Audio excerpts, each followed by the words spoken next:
Kemudian kita masuk hadis selanjutnya, hadis nomor 187, tepatnya hadis ke-13 ya, dari bab kita ini. Tapi di situ ada tulisan 13A, berarti nanti ada 13B. Nah biasanya kalau ada 13AB begini berarti yang B-nya itu pelengkap. Dia mirip cuma mungkin dengan jalur yang berbeda saja gitu. Hadisnya adalah sahih di ghairihi, sahih dikuatkan karena jalur yang lain.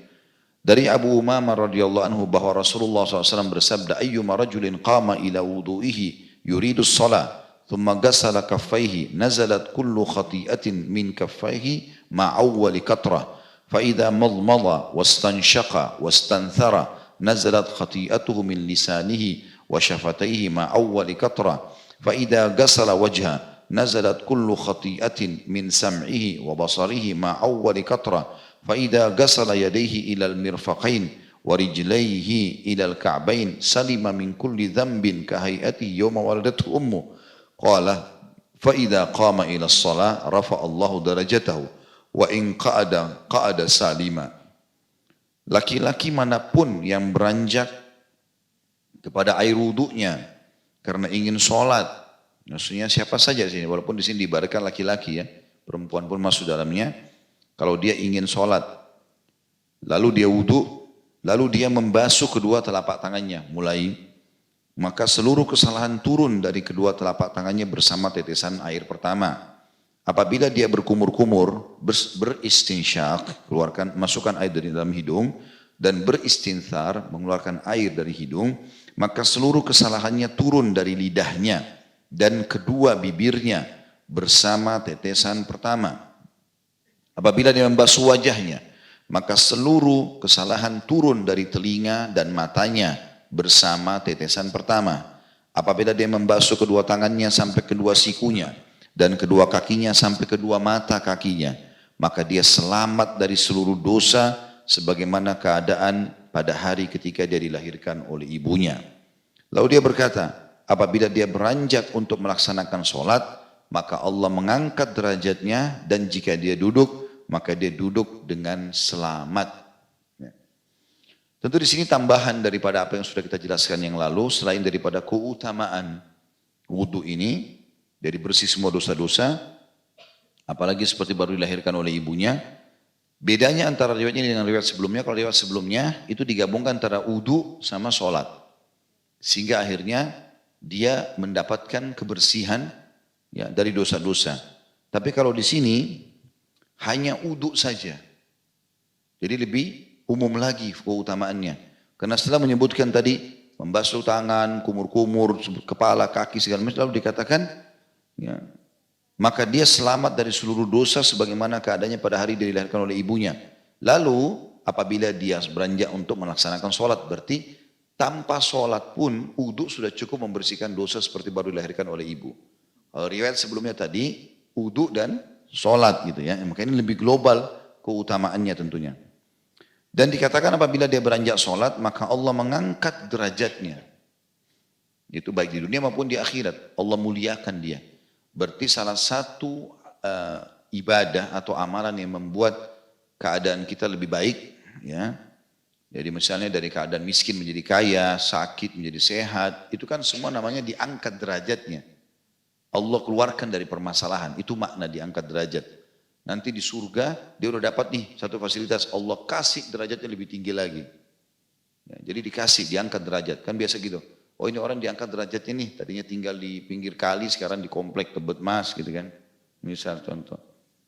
Contoh Allah angkat gitu ya. Nah ternyata penyebabnya itu salah satunya adalah orang yang wudhu kemudian sholat ya. Lalu dikatakan apabila dia duduk selamat. Ini juga satu tambahan lain. Artinya Allah jamin orang yang suka wudhu dan sholat sehat. Ya.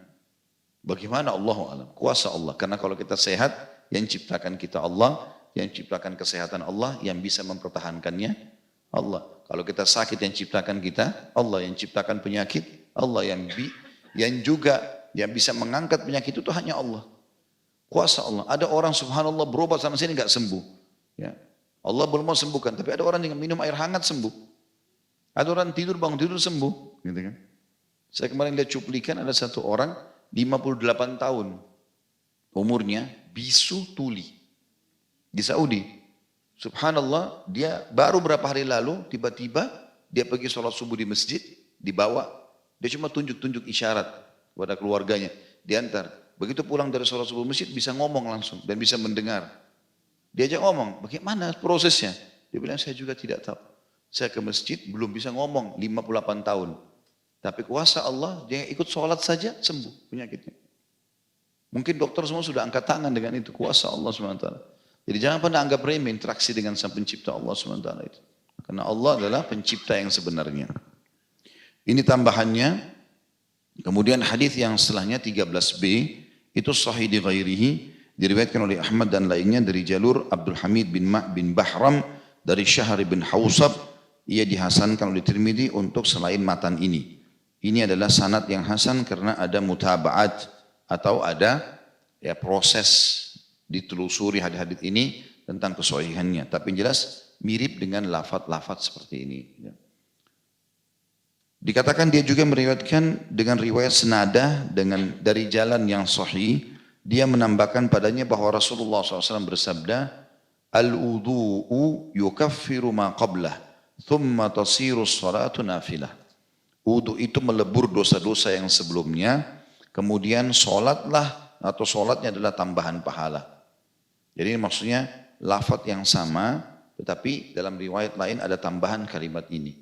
Wudu bisa membersihkan semua dosa yang lalu, kemudian pada saat dia kerjakan sholat maka akan dicatatkan tambahan pahala buat dia. Seperti itulah. Begitu juga dengan hadis setelahnya 13C, ada 13D, kita insya Allah akan baca sampai 13D itu ya, baru kita buka pertanyaan. Ini sahih li ghairihi, dalam riwayat lain miliknya, maksudnya milik Abu Umamah radhiyallahu anhu, sahabat tadi meriwayatkan bahwasanya Rasulullah SAW bersabda, "Idza tawadda'a ar-rajulul muslim, kharajat dhunubuhu min sam'ihi wa basarihi wa yadayhi wa rijlaihi, fa idza qa'ada maghfuran lah." Apabila seorang laki-laki muslim berwudu, maka dosa-dosanya keluar dari pendengarannya, penglihatannya, kedua tangannya dan kedua kakinya. Jika dia duduk, maka dia duduk sebagai orang yang telah terampuni. Jadi habis wudu, terus duduk beraktivitas apa saja, tidak harus sholat, cukup untuk membersihkan dosa-dosa. Ya.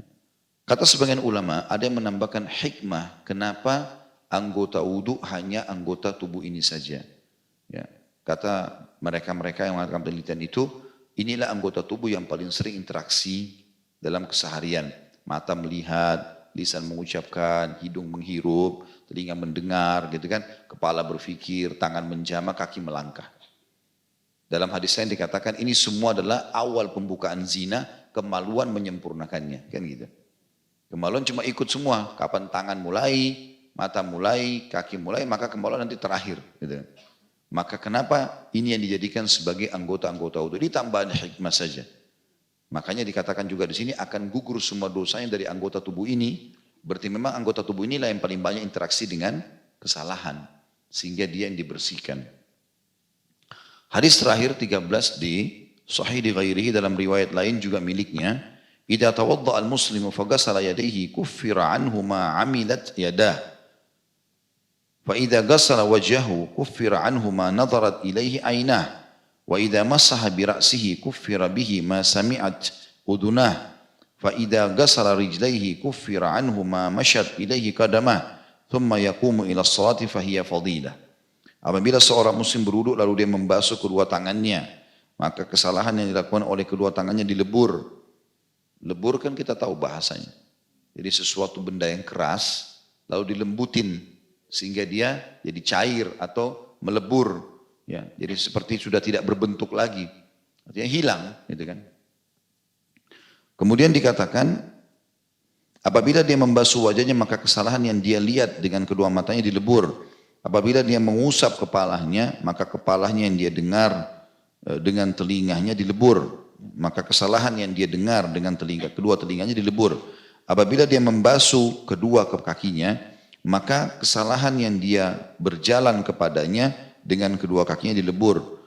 Kemudian jika ia berdiri sholat, maka ia adalah keutamaan baginya. Ini juga syaratnya hasan. Maksudnya mirip dengan riwayat tadi yang sebelumnya ya.